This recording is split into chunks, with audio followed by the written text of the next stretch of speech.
When it comes to light, we often think sunshine first, but it is equally important to honor the darkness. We talk a lot about avoiding artificial blue light at night on this podcast, and that means protecting ourselves from blue and green light after sunset. This sets us up for that melatonin release and quality restorative sleep. This is why Laura and I wear VIVARAYS. Unlike typical blue blockers, they design glasses with circadian biology in mind. It is our go-to source for protecting our circadian rhythms. You can use the code QUANTUMHEALTHY for a discount. Link is in the show notes.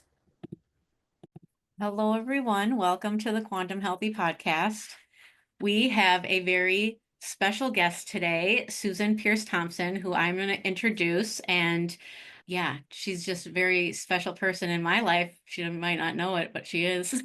All right. So she is a PhD and she is an adjunct associate professor of brain and cognitive sciences at the University of Rochester, a multiple New York Times bestselling author and an expert in the psychology of eating. She is the president of the Institute of Sustainable Weight Loss and the founder of Bright Line Eating, a global movement helping individuals to break free from ultra-processed food addiction and maintain a healthy weight long term.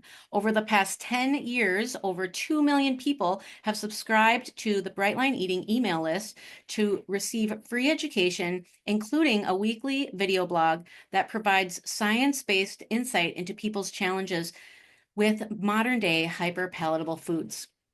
And so, welcome to our podcast, Susan. We are so excited to have you. Thank you, Andeea. Thank you, Laura. Thanks for having me.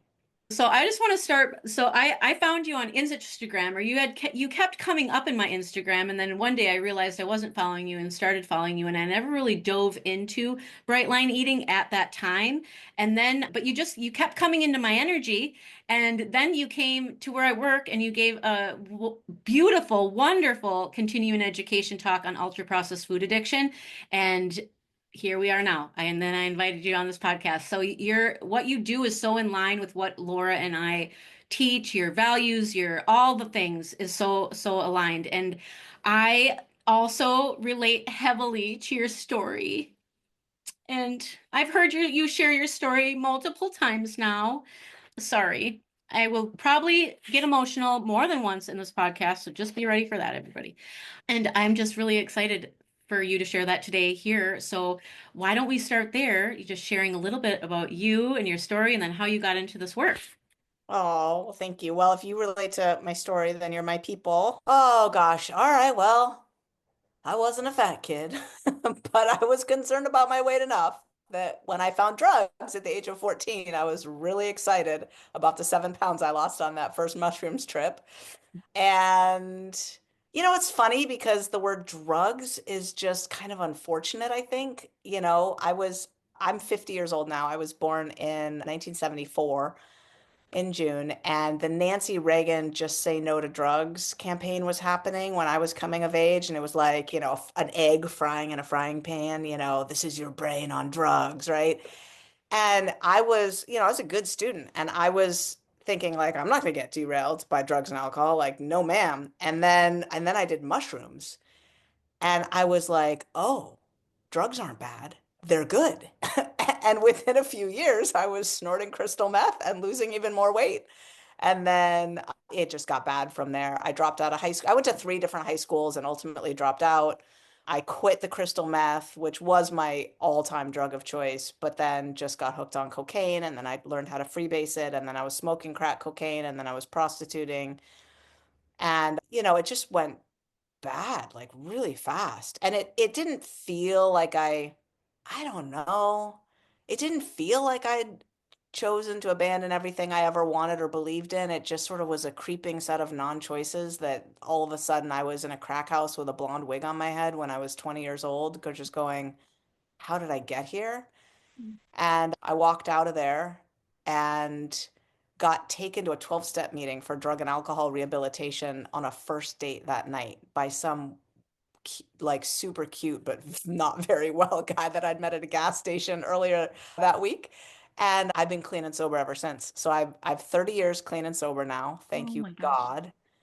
And but my addiction jumped right over to food. And before I knew it, I was living with clinical obesity. And I was going to, from quickie marts to grocery stores to restaurants to wherever, binging my brains out, eating bags and boxes, eating whole pints of ice cream and topping it off with cherry pies and Twix bars and just thinking, oh my God, what is going on with me? And I had a moment of clarity about a year into my sobriety. I had a moment of clarity where I realized this is not eating, this is using.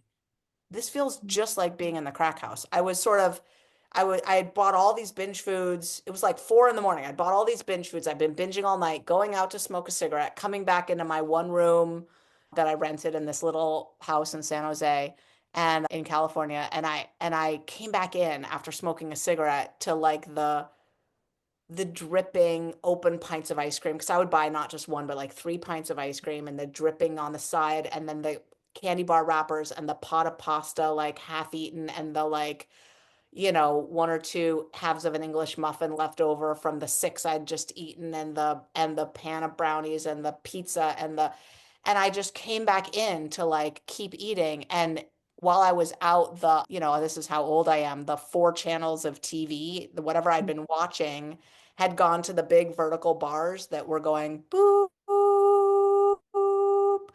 And I came back in from the cigarette and I just could feel the sickness. Like I could feel the addiction energetically. And I just said to myself, you are using again. This is not sober behavior. You are using. So I knew I was a food addict at the age of 21. I was super clear, but I didn't know what to do about it. I did go to a 12-step program. There wasn't a 12-step program that I'm aware of at that time. This was 1995 for food addiction, but I went to one that dealt with food. I didn't really get clarity or help about what exactly to do, what to abstain from. I mean, it's super clear, when I had a crack cocaine problem, I knew at any given moment whether I was smoking crack or not. And I knew what the first puff of that glass pipe was, and I knew not to do it. And I quit cigarettes the same way shortly thereafter. And I knew whether I was clean and sober or not. With food, I couldn't quite tell. And I spent the next 8 years like trying to figure out how to wrangle this beast of food addiction so that I could get clean from it. And I couldn't figure it out. And I got sponsors in the 12-step program and it never quite worked out. I would get abstinent for a little while. Like it took me even a while to figure out that I needed to abstain from sugar. But then there were still artificial sweeteners. And then it was like, well, maybe flour, white flour, brown flour. Like there were so many variables in the mix. And I was always kind of gaming the system. There's yogurt with fruit on the bottom, and there's barbecue sauce, and I don't know, just so many variables. I couldn't figure it out.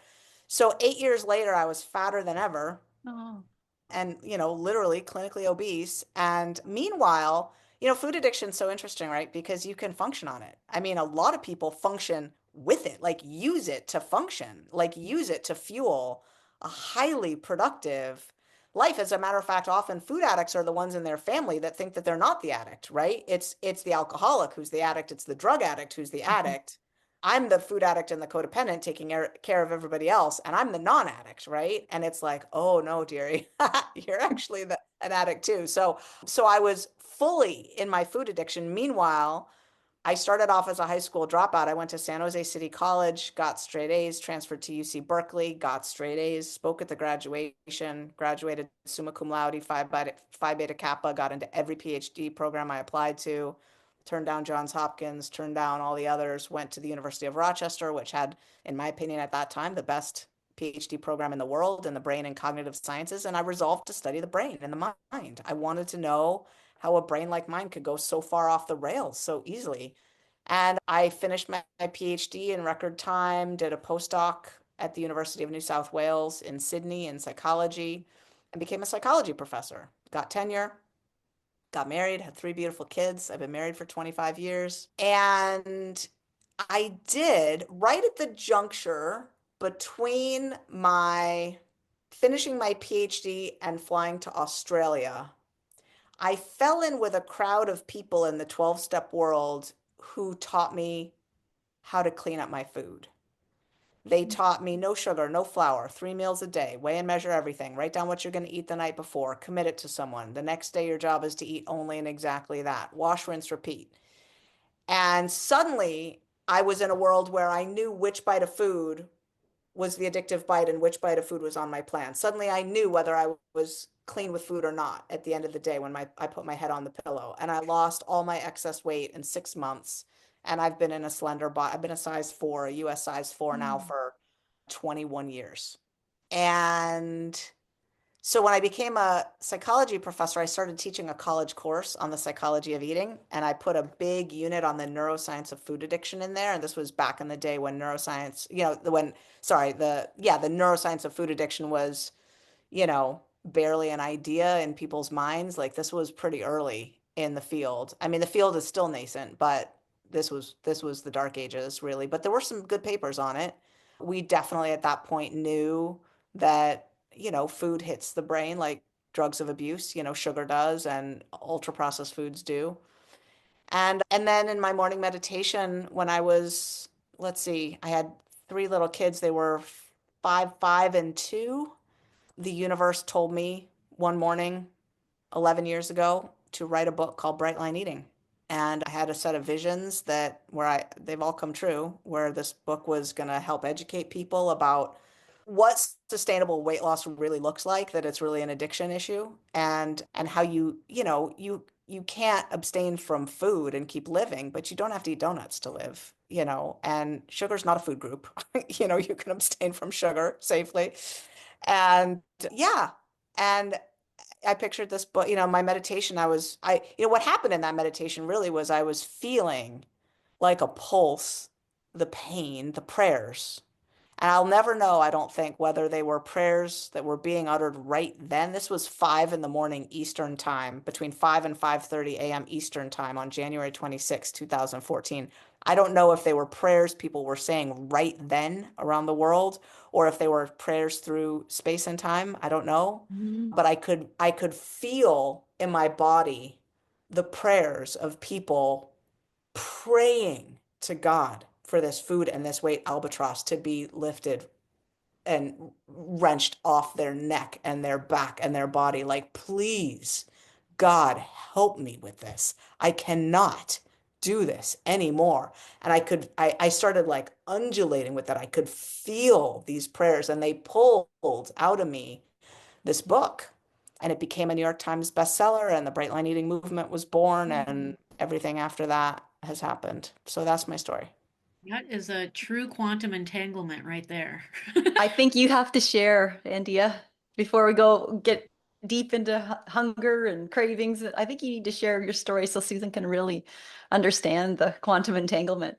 Oh, well, I mean, I'm not going to go into my whole story, but yeah, our DOC is the same. I used methamphetamines for 12 years. I'm 16 years in recovery now. And I think I know why you've been coming into my energy. So it's only been the first of I've tried to quit sugar a million times.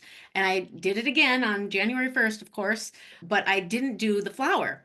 And then I'm listening to your book for the second time, and all of a sudden I'm like, for some reason, my mind didn't focus or hear you the first time, but you say in your book, don't make this mistake of eating the flour and then not sugar.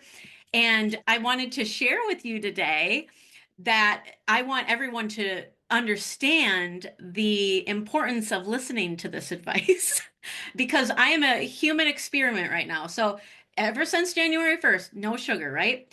Well, guess what? I am screaming for every time I have a meal. So, if we're having anything that Pot has, stickers, pasta, quesadillas, mac and yes, cheese. I've, just I've the run other that experiment. I know exactly how it goes. Yes, just the other day. So we had tortillas with so I make these wonderful like lamb gyros, right? Which I don't need the tortilla, but we have the tortillas. So I was like, we got to use these up because we're prepping to be quitting flour now.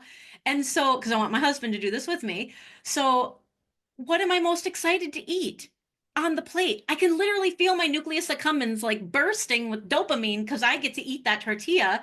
And I don't eat just one tortilla. I love to eat a plain tortilla because when I was young, we, I don't know, my mom didn't have a lot of snacky foods around. I was the oldest of seven kids. We didn't like we would be like going into the kitchen, sneaking snacks. You know what those snacks were? They were ingredients. My dad was a miller. We had a huge bag of flour all the time. We would eat flour, just eat the flour. We would eat the brown sugar. We would like there was no cereal in our house because as soon as it Yeah. was bought, it was eaten up like that. And so we didn't really have snacks. So when we would go sneaking in the kitchen, we were eating ingredients. So this and like or plain bread or plain tortilla or whatever. Like my husband, he can't imagine eating a plain tortilla. He's like, "No, that's for something. You don't just eat it." Yeah, totally. So, yeah, I just relate a lot to your entire story and I know that there is a reason why I'm talking to you today and I am on this journey because for a long time I've known that my relationship with food has not always been healthy. It ebbs and flows, but most Yeah. certainly I don't stay off sugar or flour very long before I'm eating it Yeah. gets introduced somehow anyway. Yeah. It's Mm. such a slippery slope, right? It's such a slippery slope. Oh my gosh, I so relate. The ingredients eating, I did that too. I had a relapse once where I was binging so bad that I was really putting us in financial toil. This was back when I was still a student, right? And my husband took away the ATM card and the credit card. He's like, I know you're an addict. I get that you're sick, but I've got to keep us from going bankrupt. So you now are cut off from all finances. And at some point, I don't remember, I got like $16 in my pocket and I went to the store and I bought a sack of sugar, a sack of flour, and a pound of butter. And I just started mashing it together in a bowl with a fork. And then I would hide them under my dirty laundry in my side of the closet. And my husband would look at me. He's like, I know you're loaded, but I can't, I've looked everywhere. Where's the food? You know? Oh my gosh. Yeah. They'll say it's not addictive, right? They're like, it's not an addiction. I'm like, oh, you have no idea. You also say it hides in plain sight, and it's the hardest addiction that you've ever quit. And 100%, I am sitting here as a person 16 years from not using substances that is still struggling. Like I'm okay to say it. There's no shame here. Like I truly admit I still struggle with the food.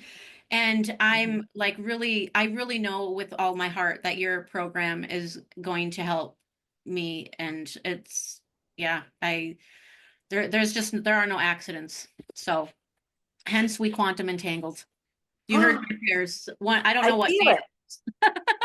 Quantum entanglement. I love it. I don't have the exciting crystal meth stories that you guys have, but I will say I might have been the earliest addict. My brother and I, I think I was 3 or 4, we climbed up onto the, on the counter to the upper shelf and we took the baby aspirin, the children's baby aspirin, and apparently we ate the whole bottle. And I'm wondering if I ate more because it was me that got the stomach pumped at age 4. And then I can remember stealing, like going into the freezer and my mom would make icebox cookies and I would safely unwrap the wax paper and cut off and then smush it to look like my mom had, was the end of it and stealing desserts and then eating. Then it was like cereal when I had a roommate when I was like in my 20s, and she actually, we won't go there, her story, but she had actually had to move out suddenly, and I was alone, and that I think I've got this association now that when I'm living alone or where my husband travels, I look for chocolate now. But it was cereal. It was like yummy, ultra processed cereal that I was just munching and munching, and that was like a new indication for me that I could overeat, these Yeah. crazy processed foods. Yeah. Yeah. Yeah. So, That's Whew. actually a really great segue into our question about insatiable hunger and mhm. causes that. So why don't we go there as far as like starting to dive into this topic of just ultra processed food and food addiction and leptin and all the things.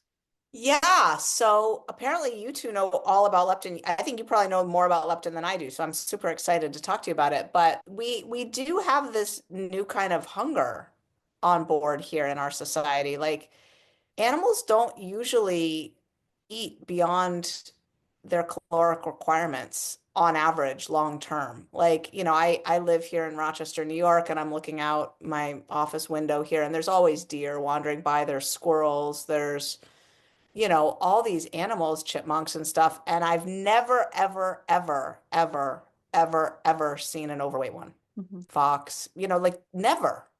And the way they manage their weight is they will sometimes eat a little tiny bit of a lot, and the I don't know, the leaves are green on the trees, the deer will eat them or whatever, all the grass. And as soon as they gain a little bit of weight though, those plumped up fat cells release something called leptin. The leptin comes out into the bloodstream and it circulates back to the brain, mainly to the hypothalamus, but also a little to the brainstem. And it basically gives a signal of you're not hungry anymore. You need to stop eating and you need to go get active. Use this fuel now to go, do something else to ensure your survival. Go find a mate, right? Go find greener pastures. I don't know. Build some shelter. Do something. And with that, called a negative feedback loop. That negative feedback loop handles body weight management perfectly, 100% of the time. The only fat animals don't have the gene that makes leptin, and they're extremely rare. Or they're living in an amusement park, right? And they're Right. eating our ultra processed foods, right? You'll find fat squirrels at Disneyland. Or our homes, right? With Or our our homes, dogs right, and right. Or cats. fat cats and dogs. Yeah. Exactly, right. They're eating in artificial ways, right? Mhm. So when leptin was discovered in 1994, the pharma companies went and spent millions trying to rush to patent some kind of agonist that would act like leptin in the brain. But what happened was no matter what they tried, it didn't work. They just tried injecting large amounts of leptin into people's bloodstreams. It didn't make them thinner at all. And then, of course, people realized, well, the issue is that it's not that we don't have leptin. As we get fatter and fatter and fatter, the fat cells are doing their job. They're secreting more and more and more and more and more leptin out into the bloodstream. What's happening is something called leptin resistance. The hypothalamus, the brainstem, they can't see any of the leptin. They're deaf, dumb, and blind to it. They don't see it at all. What that means is that the brain of someone who's living with obesity literally is in starvation mode. It literally believes that the body is starving and it has all the food obsession and all of the overeating tendencies of someone who believes that they haven't eaten in a long time, that the food is scarce, and that they've got to get it all in right now. And what happens is they eat a big dinner and then they still feel like they need to eat more. It's not that they don't notice that their stomach is full. Like if they kind of think about it for a second, they're like, yeah, I'm not really hungry. Like my stomach doesn't want more food after dinner. But the overriding feeling is the elbow wants to bend, the mouth wants to chew, the brain needs more food. Like they still have this overriding desire for more. And I call it insatiable hunger. It's not satisfied by eating. It's a weird kind of hunger. It's not like, oh, I didn't eat all day, I forgot to eat, so now I'm hungry. It's not that. You could have just eaten a huge meal and still have it. It's weird. So that's leptin resistance. And really, solving leptin resistance is pretty much the holy grail of weight loss management or weight management. Now, GLP-1, these new weight loss drugs, works similarly to leptin. It's another one of these hormones that's in the same kind of genre. And the new weight loss drugs work by being an agonist, a mimicker of GLP-1 and some other related, appetite hormones. Yeah. So that's basically the story. And so the question is, how do we reverse leptin resistance? What do we do about it? Well, it turns out that leptin resistance is caused by three things, pretty much. Inflammation, high baseline insulin levels. That's probably the biggest one. Insulin is blocking leptin, and triglycerides. Those are the three things that are blocking leptin, which means you've got to basically get healthy. Like there's, unless you're going to be on a weight loss drug, and we can go there. I'm happy to talk about weight loss drugs. If you're not going to be on a weight loss drug, like really the only way I think to lose your excess weight is to heal your blood and your body truly by eating healthy foods. You've got to bring your insulin down, you've got to bring your inflammation down, you got to bring your triglycerides down, which means, sucking down Diet Coke isn't going to do it. Yeah. So, Right. yeah. Right. Yeah, no, we both strongly believe in leptin, what most people in this space call a leptin reset, definitely. And yeah, because it works. And so one of the things I wanted you to touch on is so, you just kind of like when we're addicted to like a street drug or whatever you want to call, like just, heroin, cocaine, or whatever, we're addicted to the more. Like we don't use to get high, but people think that we use to get high, but we're not using to get high. We're just using to feel normal. And with this insatiable hunger, I think it has like there's a what do I want to say? Like there's a Similarity similarity or here with analogy? that because it's like Yeah, you're the you're only drug okay of if you're choice eating. here is Like more. as soon as you stop eating, the not okayness comes back. Like you're eating to be okay. Yeah. Mhm. Yeah. Now, would you say that in our system, so people who are addicted to food, that this is due mostly to processed food because they're literally engineering it so it's more addicted, so they can basically sell more food? Like, like with the bears and everything, or people like way back in the day when we were eating whole foods, like your just whole foods, we didn't have all this processed food. Would you say, like, I mean, I don't think people were food addicted way back then, or it certainly wasn't as common when it was whole Yeah, food. I think it would have been either non-existent or exceedingly, exceedingly, exceedingly rare. Okay. But you got to go reasonably far back, right? So we've been making sugar and flour for a long time. Now, people have asked me, I don't know what, in the 1400s or, you don't even have to go that far back, right? I mean, what about 1900, right? We had sugar and flour in the 1900s. How come we didn't have the obesity problem that we have now? I mean, shoot, the 1950s, we didn't have the 1970s, we didn't have obesity like we have it now. Things changed in the 1970s and 80s in terms of snack food formulations. Several forms of sugar, like high fructose corn syrup, were discovered that are sweeter and cheaper than sugar, and snack food options exploded. And there were changes at that point in society's functioning too. Women went to work in larger numbers, and what happened is meal structure kind of broke down, and sort of snacking and grabbing food on the go, which sort of shifted eating more towards snack foods than meal type foods happened. So there's a lot of things that go into the obesogenic food environment that we have now. It's not just the presence of sugar and flour. But yeah, I believe that, yeah, if you go back, 10,000 years, there's either no food addicts or very, very, very, very, very few food addicts. I mean, if you look at hunter-gatherer populations today, they'll binge on honey for Mhm. sure. It's true. They will binge on honey. And honey is about all you can get, right? If you're a hunter-gatherer, that's as good as it gets. Like you're eating tubers, you're getting 50% of your calories from one food, and it's probably a starchy, like some kind of tuber that you pull out of the ground, right? That's half your calories right there. The rest of your calories come from like 15 other foods, which is really interesting because there's probably about 145 species around you that are edible, but your brain's done some sort of magic calculation and realized that the vast majority of them don't provide enough calories for the effort and you don't eat them. So you're actually living on maybe 10 to 15 foods in your food environment, mostly one food. And absolutely, if the berry bushes are full, you're gorging your face. Mhm. Absolutely, if you get any honey, you're going to sit down and just stuff your face. But what happens then is that's a one-off, right? You don't get the option of getting more honey tomorrow and the next day and the next day whenever you want in a drive-through as on your way home from work. It's just a different scenario, right? So Mhm. you don't really have the option of getting addicted to it. It's just too hard to get.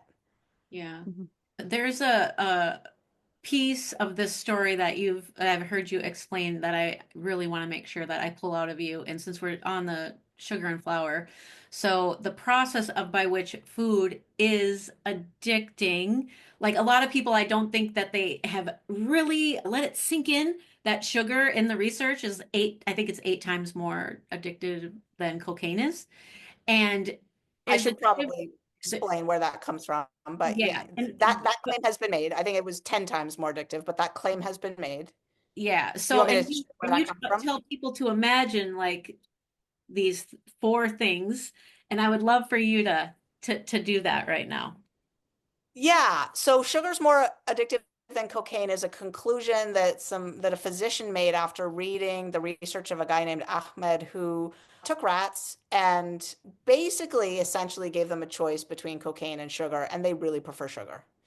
They even prefer sugar after you've pre-addicted them to cocaine, which is kind of crazy. They really want that sugar. I mean, it's interesting actually, the first studies of the dopamine response to drugs was done with glucose. That's what they used. Like Oh, wow. we're talking decades ago. Yeah. So anyway, so what you're talking about, Andeea, is I just get people to like really think about what a drug is. Like, let's start with heroin and cocaine because we all agree that they're drugs. They're not controversial. What are they? Where do they come from? Right? Where does heroin come from? Where does cocaine come from? They both come from plants. And they come from plants that people consume or use in a way, but non-addictively. So the cocaine comes from the coca bush, which is in the Andes Mountains, and there's leaves. Hikers will pluck them and put them in their cheek and kind of chew them as they hike. And there's literally a scientific paper published showing that that's not addictive. It doesn't do much for them. It makes their cheek a little numb, and it might give them a little feeling of zing, like it's kind of stimulating there, which is why they do it. But, psychotropically, it's like the equivalent of drinking half a cup of mildly caffeinated tea. Like it's really nothing to write home about it. Nobody's breaking into their grandma's house to steal the VCR, to hawk it to go get coca leaves, right? Again, showing my age. So, It's okay. I'm even older, so that's why I'm giggling. but if you extract the inner essence of that coca leaf and then you put it through this elaborate refining and processing process, right? Like you purify it and refine it down into a fine white powder, you produce a very powerful drug called cocaine. You've taken a harmless plant that had certain properties and you've turned it into a drug through the processing. So cocaine is made the same way. I mean, I was very aware when I was in early recovery that I should not eat 6 poppy seed bagels before going in for a drug test because heroin comes from poppy plants and poppy seeds will make you fail an opium a test for opium, if you eat them in enough quantity, but they won't get you high and they won't make you addicted. It's only when you extract the inner essence of that poppy plant and then you refine and purify it down into either a fine brown powder, which is opium, or a liquidy sludge, which is heroin, kind of equivalent to high fructose corn syrup, right? Now you've turned a very, very harmless plant. Poppy seeds are harmless. Poppy plants are harmless. You could eat the flowers. I think they're edible. You could eat a lot of them. It would not cause any problems, but you've taken a harmless plant and turned it into a drug.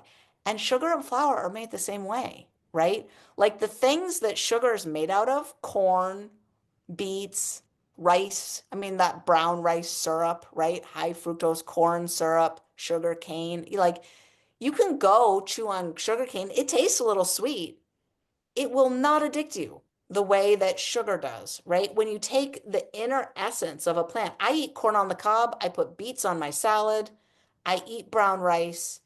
But when you take the inner essence of those plants, just the right portion of it, right? And then you extract it, and then you put it through this processing plant and you refine and purify it into that fine powder, you've taken a harmless plant and you've turned it into a drug. And this is also why when I tell people to abstain from flour, I do mean all flour. Coconut flour, no. Almond flour, no. All flour. And the reason is it's not the plant that's the problem.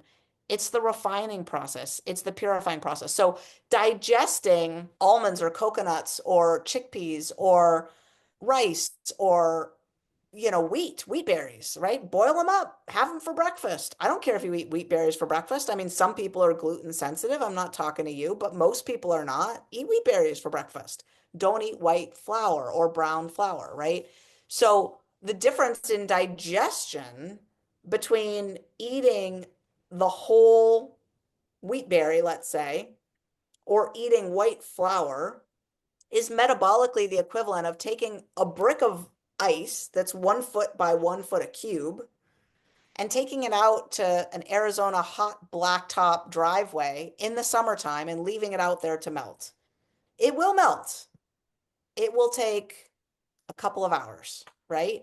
But if you take that cube of ice and then you mash it up and into snow cone shavings and you take it out and sprinkle it on the driveway, it's going to melt on contact. And that's the difference in digestion. It's a real difference. Like eating almond flour is not eating almonds. Right. There's a massive difference, right? Mhm.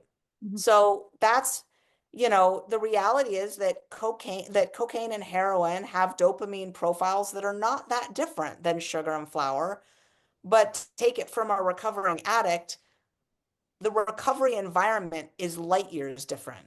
And that's what makes food addiction the hardest, right? When I quit smoking crack, I had a whole universe of people to start interacting with again who didn't want me to smoke crack, who didn't smoke crack themselves. It was never pushed on me. It was never suggested to me. I could drive to work without seeing any billboards or logos or hearing jingles on the radio that reminded me of smoking crack. I could go to work and there wasn't crack cocaine there. I could go through my whole day and no one ever mentioned crack. When I'm addicted to sugar and flour, that is not my experience, Right. right? All day, every day is a conditioned cue, a reinforcer to break my abstinence and indulge. And people are shaming me for not eating pumpkin pie on Thanksgiving. The same people that will trip over themselves to Mhm. get me sparkling water on New Year's Eve because I don't drink champagne because I've been sober for 30 years Mhm. will literally shame me for not eating pumpkin pie on Thanksgiving. Now I don't care. I just laugh. You're not getting me to eat that stuff. You don't want to see me on that stuff, and I don't want to see me on that stuff. It's bad news, right? But our society is not set up for people recovering from food addiction, so it's way, way, way harder. Yeah. I know in your book you say that you're not my food is it's like a poison to our bodies, and you break out in obsession, cravings, and obesity, kind of like an alcoholic will say, I'm allergic to alcohol because I'll break out in handcuffs, kind of like the same the Yeah. same thing. Like, yeah, and it is everywhere. My husband just the other day, because he was listening to the book with me, he was like, "Oh my gosh, I think about like when he was like a little league coach, like way, way, way a long time ago." And he was like, the highlight of that for everyone was like who brought the snacks. Like it was the gathering was all around the food, and they were all Yeah. doing like practice their little league game or whatever they were doing, Yeah.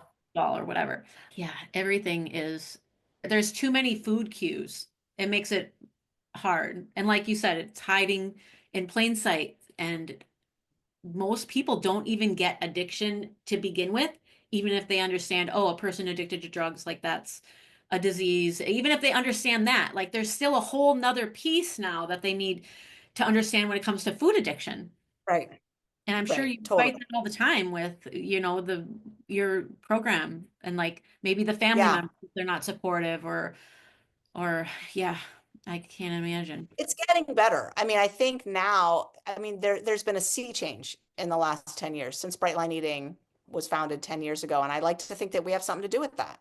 We're doing our best here. We're helping. We're putting our shoulder to the wheel, pushing, pushing, pushing. But, it is changing. It's changing academically, it's changing professionally, and it's changing societally where people are starting to get that these foods are addictive. I think there's still a big gap, though, in understanding what that means for people who are affected and that a bright line solution really is empowering and helpful for a lot of people. And we still unfortunately have, so we were talking about this before we hit record here, we still have so much pushback from the eating disorder treatment community because they're so terrified that the notion of food addiction could be real, which might mean that abstinence might be helpful for some people, which would mean, their whole life's work of convincing people not to have food rules and to please, please eat all foods in moderation without any shame or guilt about it would be counterproductive for some people. And it's just they can't go there yet in their minds, unfortunately. So yeah, we still have a ways to go when it comes to treatment, and we don't have a lot of studies yet on treatment. We have some and more coming all the time, but we will see a lot of changes on this in the next 10, 20 years. I have no doubt that it'll be listed in the DSM as a substance use disorder. It'll be in the International Classification of Diseases by the World Health Organization. Food addiction is very, very real. You can point to it on a brain scan. It's not controversial among neuroscientists who understand the brain disorder element of addiction, that it's, food addiction is really just like heroin and cocaine addiction. Fundamentally, it's the Aren't you same on a thing. team of like 40 neuroscientists that are trying to get the food addiction Yeah. into DSM? Yep. Yep. And there's an application in there right now, waiting. So Ashley Gearhart and her colleagues have submitted an application to the DSM-5 committee, and we'll see what they say.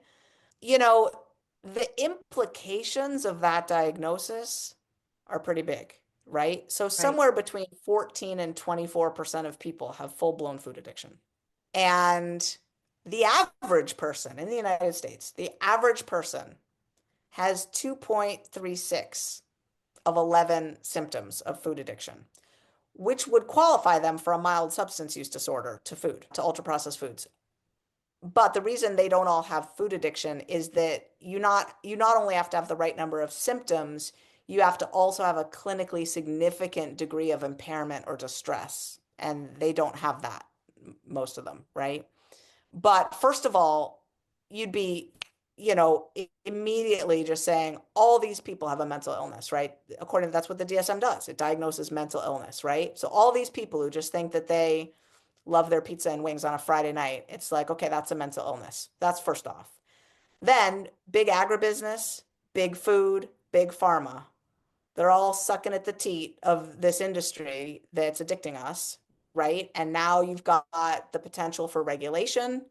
You've got like, well, if these things are really addictive and that's a disorder, can we be feeding that to kids in schools? You've got the whole school lunch program that's up for revision. You've got daycare centers. You've got hospitals. You've got prisons.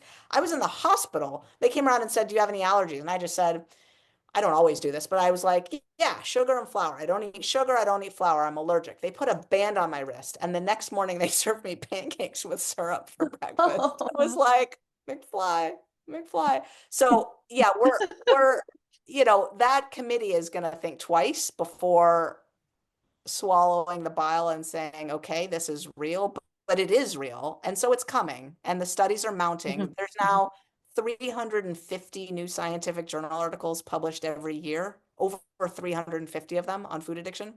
Like, Wow. not going away. Yeah. Like, the evidence is mounting and mounting and mounting. We've got a pile of studies now that's like in the thousands, thousands upon thousands of studies. It's not going away. And people are excited about it because, I mean, it's like I said, it's 14 to 24% of the population, depending on how you look at it. But so for even and functional people, right? Some of these people are academics and they're getting excited because it meets with their lived experience. They're like, oh yeah, and some of them are scared about it, but some of them are like, oh yeah, I want to study this. So yeah. I And heard a stat on the you're weekend. studying- Oh, sorry. Sorry, go ahead, Laura. Yeah, I heard a statistic on the weekend in a course that Canada is the second most addicted country in the world. And at first I resisted that. I was like, not Canada. Are you kidding me? But Addicted to then, anything? yeah, so anything. And then I thought about it and I drove home and then I looked in our little town and I could see cannabis clinic, cannabis clinic, cannabis clinic. And then I had to get gas and I walked into the Quick Mart and the whole thing is sugar and ultra processed foods. Like, and you just think, there's And beer? no real food to see, you know? They sell beer at the Quick Mart there at the gas station? No, not yet here. No, Okay. no. Yeah, So, but interesting. in Quebec, they would sell, but we're getting it more and more. Like our Costco now sells alcohol, our grocery stores do. So, yeah, I don't think like our Quick Marts, Yeah. but it's not. And I'm thinking, well, wonder what the number one country is. I don't know. Do you know? No, I didn't see that study. No. I mean, I bet No. it's the United States, but I don't know. I mean, I don't know. Russia? Like, they like their Yeah, alcohol there. Ireland? I don't know. right. And I there's mean, countries that smoke more than we do, right? oh, absolutely. Woo! Go to Yeah. Europe and they're smoking. So I guess it kind of, I'd be curious to see I would love to see that study. Yeah, and I don't I would, have it. I'll have to do some research yeah, and digging to find it. yeah. Can I ask, you've mentioned bright line eating. Can you tell us what a bright line is? Yeah, a bright line is a clear, unambiguous boundary that you just don't cross, and it produces consistent and reliable results. So it's a legal term. A bright line rule is a standard that's applied consistently to produce the results that you want. And I first came across the term in a late chapter in the book Willpower by Roy Baumeister. And he's talking about Eric Clapton's sobriety and how, how great bright lines are for certain issues of willpower and temptation, right? And then in the book, he said, well, bright lines are great for lots of issues of willpower, self-control, temptation, but they're not applicable to all situations. The dieter obviously cannot abstain from all food. And I almost threw the, I mean, I'd been, in food recovery for 10 years by then. I almost threw the book across the room. I just couldn't even believe. Now, Roy Baumeister, you got to understand, I look up to this guy. Like, this guy has published scads of books, hundreds of journal articles. He's single-handedly created several fields of psychology where they study, like, he's amazing, this man. And I just thought that was actually the precursor to that morning meditation where the universe said, write a book called Bright Line Eating. The name came to me from that experience some days or weeks prior of reading that. And anyway, so a bright line is a clear boundary and it's abstinence, right? So a bright line for sugar means you're not going to eat it ever. That means on the cruise, that means on Valentine's Day, that means on your birthday, that means on your husband's birthday, that means on New Year's, that means on Christmas. It's a bright line. In the same way that someone who quits smoking because they've got lung cancer and they smoke 3 packs a day isn't going to be thinking, well, I'll quit smoking, but of course, when I go to the, to the concert, I'll have a cigarette, right? No, they're not thinking that. They're going to quit smoking, right? Like with a bright line. So, yeah. But why does some people like, okay, I'll get personal. My husband loves chocolate. He can just have one piece of chocolate, whereas I can on day one have one piece of chocolate and I'm good.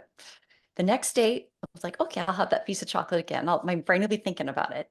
And then day 3, I want the whole bar. And I'm having to hide the chocolate in the freezer because I prefer warm chocolate to cold chocolate, or just to make it difficult, or I hide it up high. Or this time I told him the leftover Toblerone, beautiful big Toblerone. I said, take it with you and just leave it in your car. And he did. He knows, because if he comes back, I'm going to slowly eat away. And then eventually I'll either, yeah, I'll end up hiding it or getting someone else to hide it from me. So why are some people, can you tell us, yeah, I the can. difference? Yeah, I totally can. I mean, from what you just described, it sounds to me like your husband is not at all susceptible to chocolate addiction at this moment in time. You are moderately susceptible to chocolate Mhm. addiction at this moment of Mhm. time. Chocolate's not even my thing, but I would have had that piece of chocolate, and then within an hour, I would have eaten all the chocolate in the house, no matter how long it had been since the last time I'd had chocolate. So Mhm. here's why.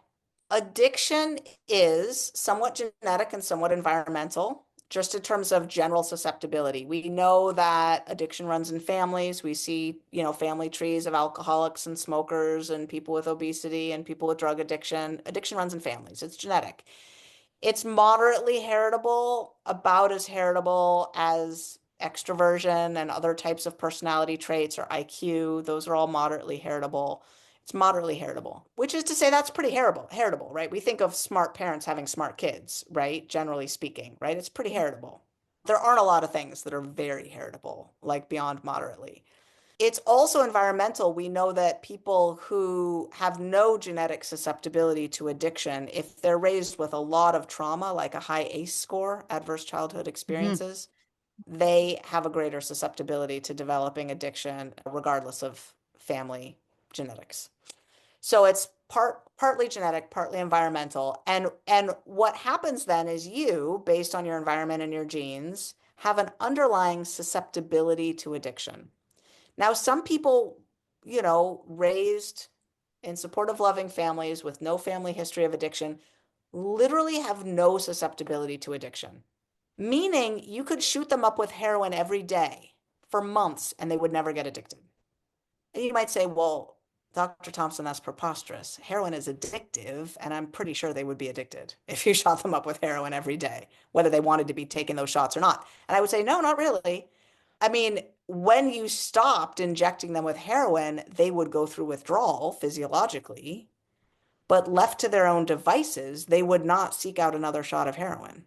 These people, if they go in for back surgery and get the pills, that are heroin, right? The opiates, They take them as prescribed for as long as needed, and the minute they can wean off, they do. And they have no problem. They don't become pillheads. They don't have any susceptibility. Okay. Those of us who have some susceptibility need to wire up an addiction in a particular domain. So what's got to happen is that you use something, and for whatever reason, and it might have to do with emotionality, like that first time I did mushrooms, I was with some cute boys, and I was 14, and I had previously gone to a girls' school and been really unpopular socially, like really ostracized. And those boys were like talking with me and interacting with me. There was a lot of heightened emotionality for me that night, right? For lots of reasons. So things come together in a certain way, and the brain kind of goes like, oh, yeah, that'll do. And then it scurries to go, so what happened right before that? Like, how do we recreate that? And it wires up for that just a little bit, right? And then the next time it's like, oh yeah, right. That was good. And then it goes, so what was just right before that? And how would we get there again? And over a period of time, you wire up an addiction in a particular domain, the cues that predict that reward that makes the brain feel just so, right? All the while, your brain's dopamine response to that drug is changing. It went from going, woo, yeah, baby, to like now the receptors are changing. And when you have it again, it's like, okay, but then there's some letdown. And then after a while, you just feel low until you get the drug just to feel normal. So all that wiring up is taking place. So that's basically how the wiring of addiction works. And it is domain specific. So I've been addicted to almost everything in the world, but not shopping. I could care less. There are people who get addicted to the behavior of shopping for sure. I'm not one of them. I really am not. Gambling, I've only felt the nip of the ringer, and I could probably set up an account in one of those, sports apps that are out now, and I would probably be okay for a little while. But if something happened and I got into it, it could wire up, and before I knew it, I could have a big problem. Yeah, and this is exactly why we're abstinent, right? Like I only loved stimulants. I hated anything that brought me down or would make me eat. Hated pot, hated alcohol, hated opiates, didn't care for any of it. Like it's so weird and yeah, I never with the domain thing, like it just never nothing ever happened, but now would I test myself and go take some pain pills if a hospital gave them to me? No, I still won't. Even though Yeah, yeah, I won't play with it because I yeah, know towards yeah, right? So yeah, yeah. yeah. And why do we keep targeting sugar and flour when you've been mentioning sugar and flour? Well, like, why aren't we talking about, like, for me, nut butters? At one point when I went grain-free, sugar-free, I started, pumpkin seed butter, which doesn't taste that great. It's not compared to peanut butter. And I was Yeah. like, oh, this was like candy. And then I would, oh my God, it's plugs up your digestive system, right? It's just this dense paste, you know. So just curious, why do you always say sugar and flour? Yeah, so I guess because if you get sugar and flour out altogether, you've taken care of not all, but the vast majority of the substance addiction Mm, options. There okay. are still some things left over, and people vary in how much they tend toward them. The nut butters are definitely one category, cheese, another category, meats and processed meats, bacon, sausage. Yeah, I've heard someone say, I don't have a sweet tooth, I have a meat tooth, right? So that's another category. Fatty things in general, like, oh my God, I could eat 5 pounds of roasted Brussels sprouts if they're oily enough, like deep Mm. fried Brussels sprouts, and I could eat them all. Seriously, oh my God. So, I mean, yams with butter on them, right? So we could go on, right? Mm. People will sit down and eat handfuls of raisins and walnuts, right? So dried fruit is out in bright line eating, but even nuts are triggering for some people. So all that said, real food recovery also involves boundaries, bright lines that handle the process addiction of eating, because eating's a real twofer. You got a substance addiction, but there's also a process addiction, which means the addiction just to eating. And so boundaries or bright lines around when and how much you eat are really necessary. So in bright line eating, we start people off on a plan that's 3 meals a day with no snacking, no grazing. And we have them weigh and measure their food so that in part we can keep foods in the plan like nut butters and cheese and sausage because when they're weighed and measured and planned out the night before in the context of a meal that also includes tons of vegetables, the brain tends to absorb it okay. Like I could eat 4 ounces of sausage, 6 ounces of green beans, a 6 ounce salad with a tablespoon of oil and a tablespoon of vinegar, and walk away from that meal being okay. If I had unlimited license to eat sausage whenever I wanted, however much I wanted, I would be in trouble.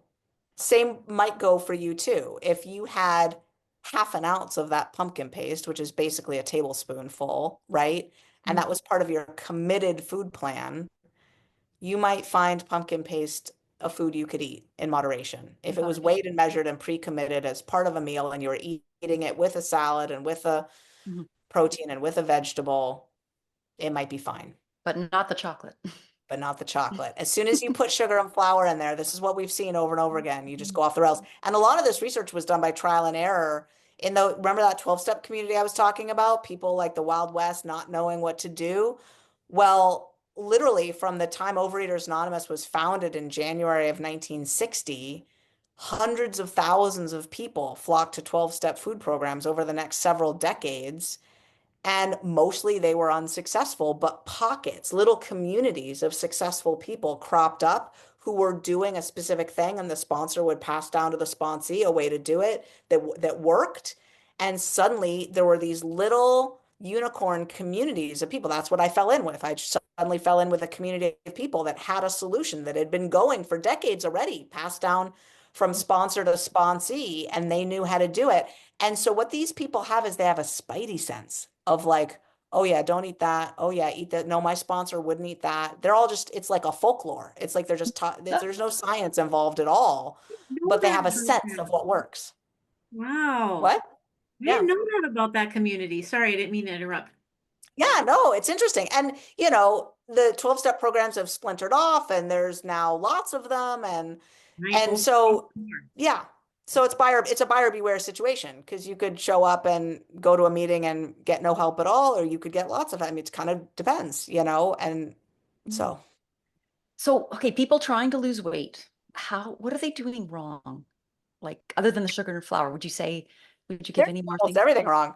Okay, so in a nutshell, they're pairing exercise with their weight loss attempt, which is unproductive Okay. because exercise doesn't help to make you thin. And what it does that's counter is it triggers, it like the body wants to eat if you're exercising more, but also the main issue is it's gobbling up willpower and focus. And getting the food right is so hard and people fail at it so miserably. And it is the linchpin to losing weight. You've got to get the food right. And while you're excited starting a weight loss attempt, you've got to use every bit of that mojo to focus on establishing a plan of eating that's the right plan and getting it automatic, like getting it habitual, so that you're not deviating at all and you have it wired in with automaticity. And exercise will be the straw that breaks the camel's back. If you're draining out your willpower getting to the gym, doing your sets, doing your reps, how many minutes, how many miles, all of a sudden you've just depleted your focus, your mojo, your willpower for getting your food automatic. And it sets up what psychologists call the compensation effect, which is like when you drive out of the gym and you're thinking, well, I can have a latte because I just worked out for the fourth time this week. A latte is not going to hurt anything. Boom. That deviation now is the beginning of a new habit. And 6 months from now, you're going to be as fat as you ever were. So the first thing they're doing wrong is they're exercising. I know all the good things exercise does. I exercise all the time. It's great for everything except weight loss. The minute it's time, you need to add the exercise back in, not at the beginning. Okay, so there's that. They're also typically following a plan that licenses eating all the time of something, whether it's carrot sticks or it's keto, so it's, nuts and whatever. Like like most plans license unlimited eating or snacking or grazing. Unproductive. It keeps the nyam nyam nyam going, and suddenly that doesn't work. What else are they doing wrong? They are typically not abstaining from sugar and flour, so they're keeping the addiction alive, right? So basically, they're just always trying to rob Peter to pay Paul because the addiction is still happening. So they're not, we haven't talked about dopamine downregulation, but they're not healing their dopamine receptors, which is the source of cravings. And they're not fundamentally solving the leptin resistance, right? Because Can you they're explain not, the dopamine? 'Cause I've heard you explain that we have a number of these dopamine receptors, and then when you eat the food, you start to down, like there's less of them. So then you need to eat more of it. It's almost, is it like a dopamine resistance in a sense? Like yeah, leptin resistance and insulin resistance? yeah, that's exactly what it is. So, well, no. Not exactly. Not exactly. I believe a resistance is more that the receptors get blocked. In this case, they Okay. literally thin out and go away. Okay. They become less numerous and less responsive. So what happens is you eat a donut, floods the nucleus accumbens, the reward center of the brain, with, or you're an indigenous person and you found the honeycomb, right? So now you're eating honey, you're binging on honey. It floods the nucleus accumbens with dopamine way more than it would normally get from the ripe berries on the berry bushes. And if it's a one-off, it's fine. If it's over and over and over again, what happens is the receptors know that they're getting blown out and that it's way too much. Donuts don't exist out in the wild. Like it's a state that's way beyond what those receptors intended to handle, right?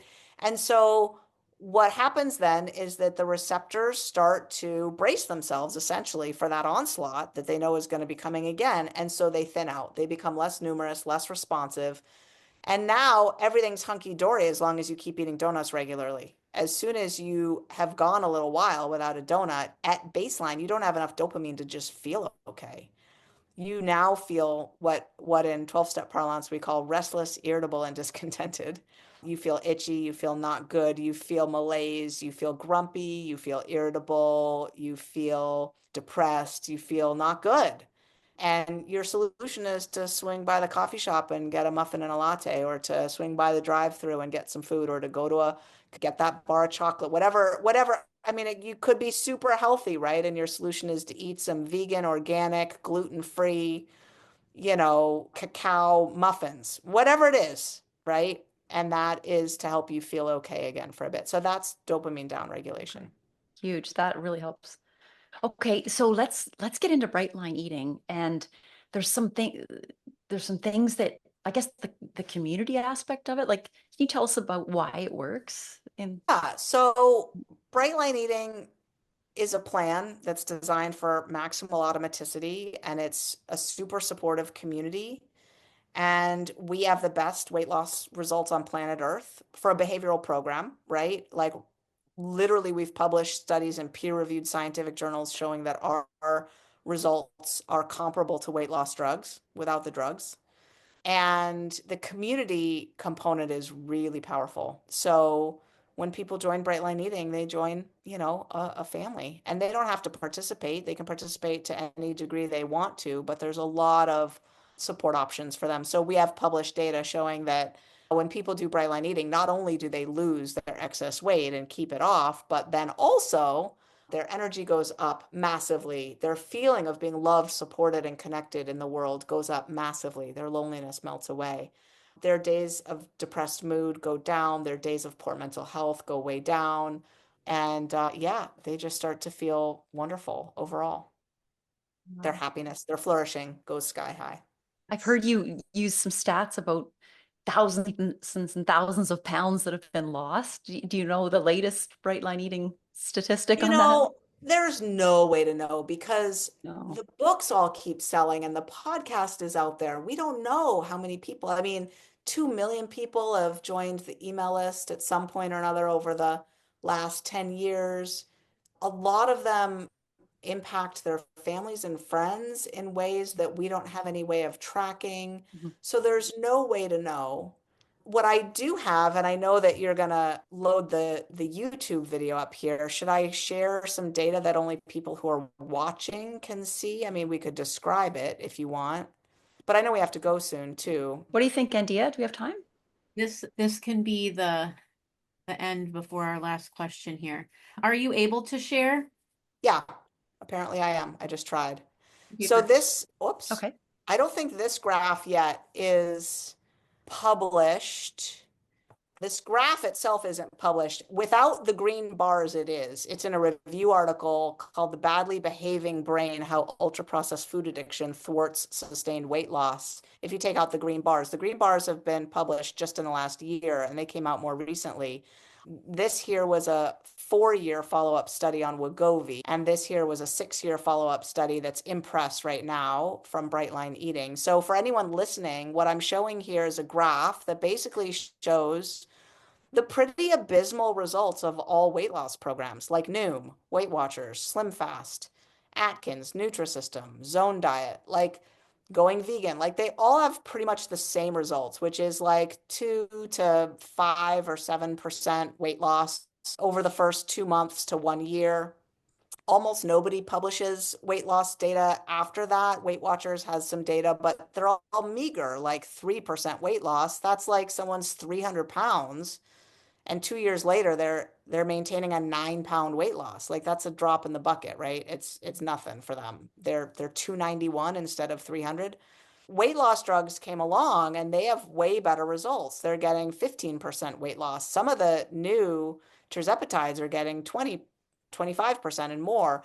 Brightline Eating is in line with weight loss drugs. Brightline Eating is getting the same results as weight loss drugs, as specifically Wegovy and Ozempic. Brightline Eating gets pretty much identical results to Ozempic and Wegovy, a little bit longer lasting, meaning people stop losing weight on Wegovy after a year and 3 months on average. People keep losing weight on Brightline Eating a little bit longer than that, and they maintain their weight loss for longer. So people start regaining weight on Wegovy after 2 years. They regain a third of their weight, and Brightline Eating, they don't on average.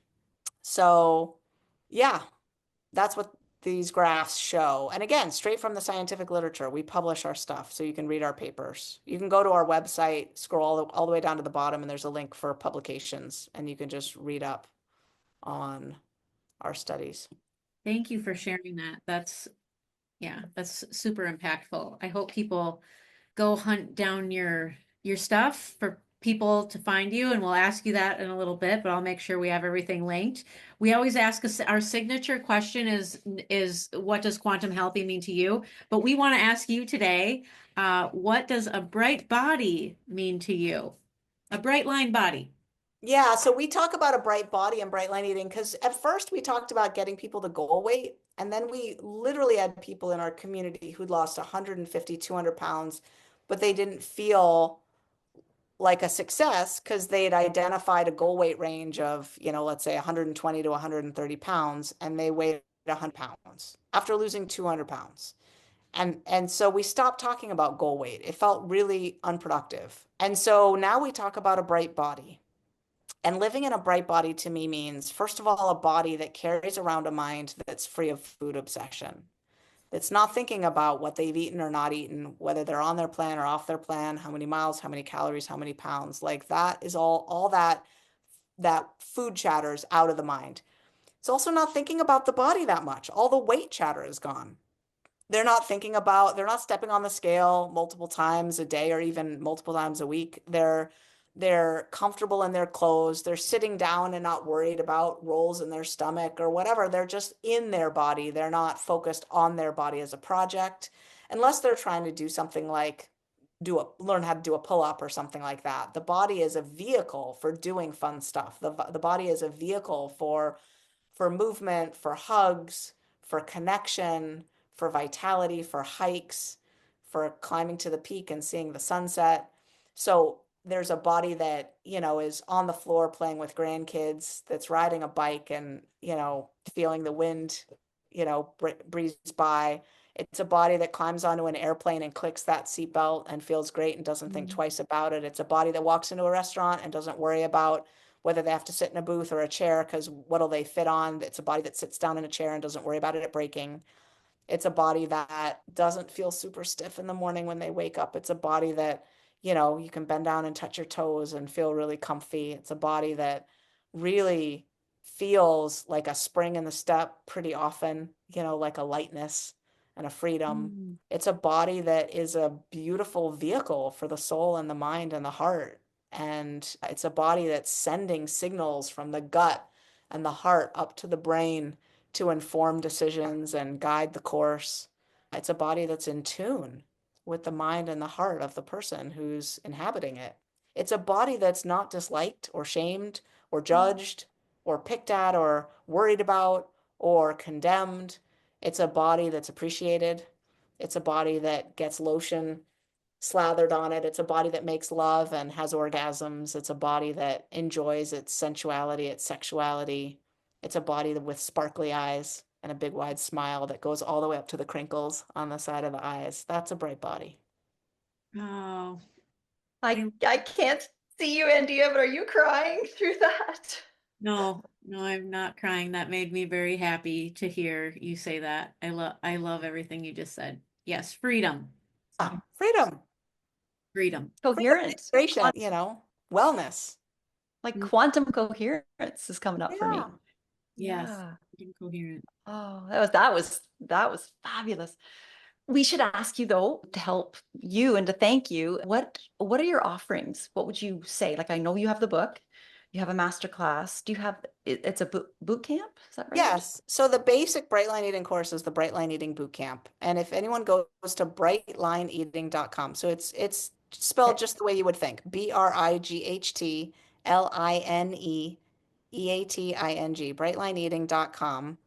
Get a little more education maybe. I mean, this podcast has been a lot, but watch the master class. It's a 2 hour commitment. And if you're going to really do Bright Line Eating, it's worth it. Do that 2 hour commitment. And when you do that, you'll get a not a trivial, like a massive discount to the boot camp. So it's worth investing those 2 hours and get into the boot camp. It's a 10-week online course.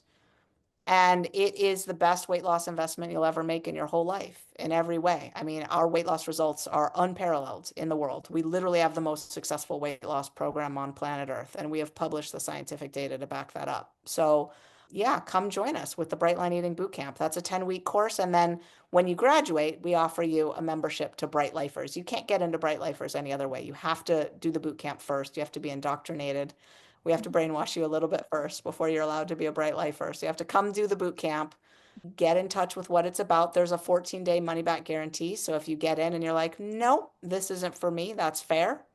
Just kick the tires, give it a try for 14 days, and you can be out if you want. And yeah, if you fall in love with it, you'll have a lot of new best friends waiting for you on the inside there. And what's your book called? The first one is called Bright Line Eating. Okay. And then You have several I books? do. I'm working on my fifth right now. So the second book was the official Bright Line Eating cookbook. Okay. And then the third book is called Resume, and it's all about relapse, how to inoculate yourself against relapse, how to get out of relapse if you're in it, how to ride the waves of life more smoothly so that you're not as vulnerable to relapse. It's all about relapse. And then the fourth book is On This Bright Day. It's a daily meditation reader. It's like a daily dose of spiritual brightness, or it's not spiritual really. It's a daily dose of more like soulful psychological brightness. And then the fifth book that I'm working on right now will be called Maintain, and it'll be coming out in a little over a year. And it's on the three main identity shifts that are needed in order to maintain significant weight loss. Okay. Um, Super. uh, Are you but are you on Instagram, YouTube, Facebook, Yep, all those things, all the socials all the things, as Bright Light all the Eating? stuff. Yeah, and Susan Peirce Thompson, both.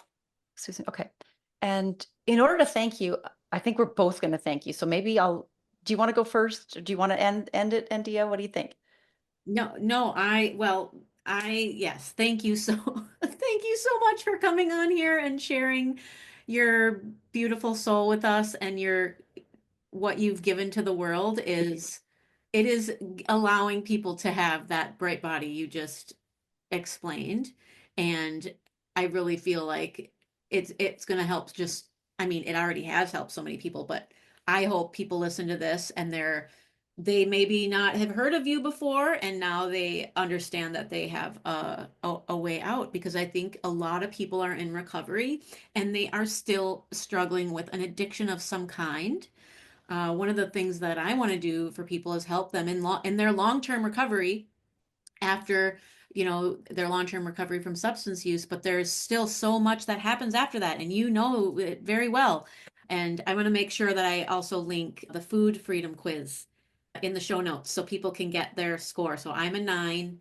And so I know that I have no business not doing bright line eating. I was gonna say, Andeea, are you gonna hop into the boot camp? 9's a pretty high score, girlfriend. You might want some relief. I know, I know. I got an 8 too. And Wow. Yeah. Okay. I was surprised. Yeah, so I guess it's a question, and then I want to thank you for a couple things. If someone is happy with their weight though, but they Yeah. have a score of 8, is there still benefit to Oh doing the yeah. bright line? Oh Yeah, yeah, totally. Because it's not about the weight anyway, right? right. People can do bright line eating and gain weight. They need to gain weight. They're Mhm. too thin and they need to gain weight. So if you're at, your right body weight, then you would immediately start on a maintenance plan Right. and get coaching. You would get coaching in the boot camp. So you would get coaching to tweak that to make sure that it's your maintenance plan dialed in for you. And then you'd be really, it's what I was saying earlier, right? It's the mental game. It's the food chatter, the Mhm. weight chatter. You'd get freedom from all of that. And the mastery, right? Mastery is one of the 3 Mhm. components of of flourishing living, right? It's autonomy, relatedness, and mastery.